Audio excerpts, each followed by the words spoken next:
It's time to predict the quarter-final stage of Euro 2024. If you've gone to enjoy the video, be sure to drop a like and subscribe, and more importantly, let me know your thoughts going into the quarterfinals in the comment section down below. What four teams out of the four games will be going through to the semi-final stage at this year's Euros? Let's get into my predictions, and hopefully you all going to enjoy. We're going to begin on the Friday, the 5 o'clock game. It's between Spain and Germany. Honestly, this is incredible how we have these two teams at a quarter final. Only one of these teams can make it through to the semi-finals. And on their side of the bracket, only one of Spain, Germany, Portugal and France will make it to the final. Incredible stuff. And you have to say, if one of these sides win it from that side of the bracket, it's going to be well deserved after the road they've had to come through, let alone the group stage, of course. Beginning with Spain-Germany, I think it'll be a really tricky game. Two sides that have played probably the best football at Euro 24, both looking really strong. Spain, of course, they just conceded their first goal of Euro 24 to Georgia, but still won 4-1. I feel like Yamal and Nico Williams are just unreal.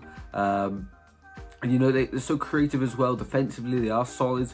Georgia, a few times on the counter-attack, but the likes of Laporte, Carvajal at the back, Correa as well, really strong. Simon as well. And in midfield, Pedri, Ruiz, Rodri, so strong. And that's before we go and look at the bench. As for Germany, of course, the hosts, Toni Kroos, this could be, of course, whenever Germany get knocked out, it'll be his last ever game of football.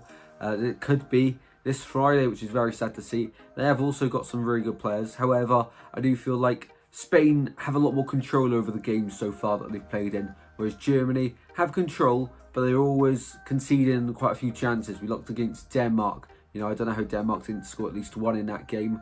You looked, of course, against Switzerland, against Scotland. They conceded in them games also. So for me in this game, I feel like both sides will be up for it. I think there'll be quite a few goals in the 90. I've gone Spain 2, Germany 2 after 90 minutes. Going into extra time, I think it will remain 2-2, giving it, of course, to penalties. Of course, we've only had one penalty shootout so far of Euro 24. And on penalties, I'm going to go for Spain. 5-4 on penalties to knock out the hosts. I think these two sides have been the best so far. And honestly, I think the winner of this game will go on to win the Euros. For me, Spain will knock out Germany in their own back garden. Spain to win 5-4 on penalties here.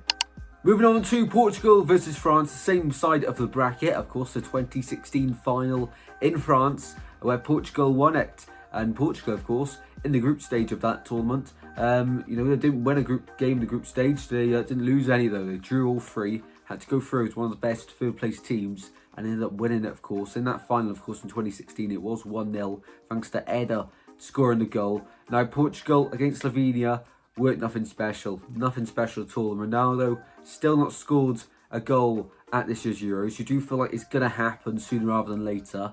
And against France, who have also been quite underwhelming. Both of these sides have been very underwhelming so far this tournament. Of course, it's the big superstars, the old Ronaldo. Now it's the new generation of Kylian Mbappe, following the footsteps of Ronaldo by going to Real Madrid now.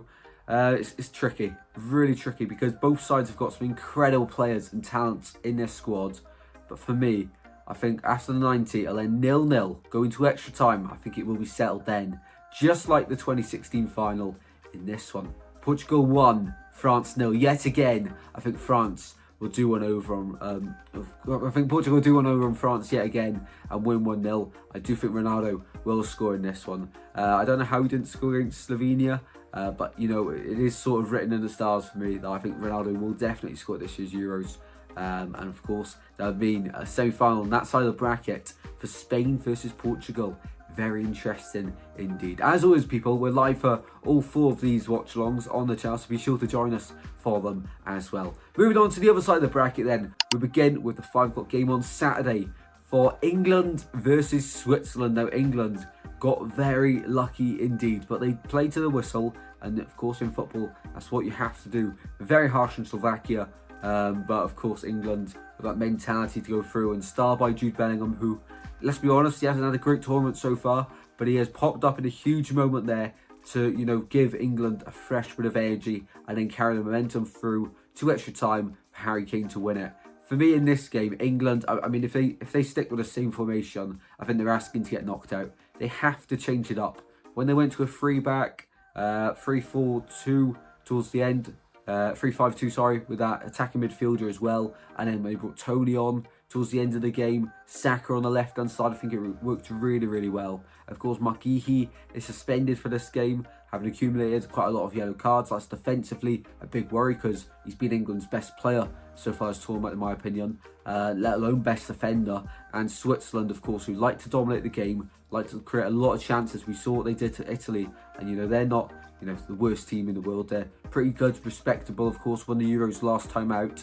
So for me in this one, it's going to be a very even game, very close. But from that momentum from England last game, I thought that's just the boost they needed. And I think they'll carry it on to this game. Honestly, everything's been telling me Switzerland are going to do a job in England. But I do feel like it's hard to back against England with the talent and quality in that squad. On paper, they're the favourites.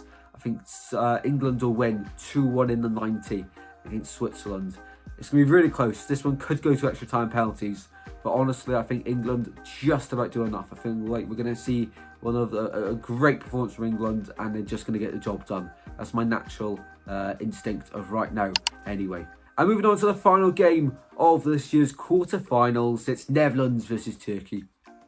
To get to this stage, Netherlands, of course, ended third in their group, then had to beat, of course, Romania last time, and they did it 3-0. And honestly, it was very convincing indeed. I was expecting Romania to actually go through from that game because of how Netherlands were playing, but Netherlands really did turn the screw, stepped up into a new gear. The control on the game they had, the threat going forward, defensively solid as well, didn't give up many chances.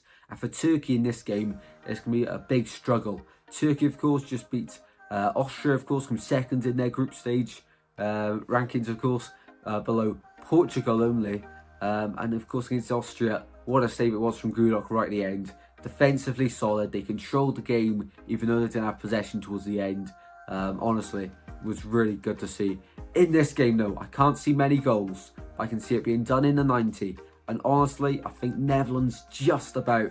I feel like I would have gone Turkey if it wasn't for that incredible performance that Netherlands put up last time. The orange wall has been incredible so far. And for me, I think Netherlands just about get through this one to, of course, defeat Turkey 1-0 in this one. Meaning that the other side of the bracket, of course, the semi-final would look like this. England versus Netherlands. And on the other side, just to remind you, I've predicted it would be Spain versus Portugal. That is incredible. I mean, this year's Euros is, you know, working its way to be magic. Honestly, it's so cool and incredible. And I'm really looking forward to reading your thoughts in the comment section down below. So be sure to drop a comment while you're down there. Smash the like button and do not forget to subscribe. Also, have your notifications on so you're notified every time we upload. Done loads of Euro videos so far and plenty more to come your way as well. Match reactions, of course. We'll have previews from the semi-final stage onwards. Watch-alongs also.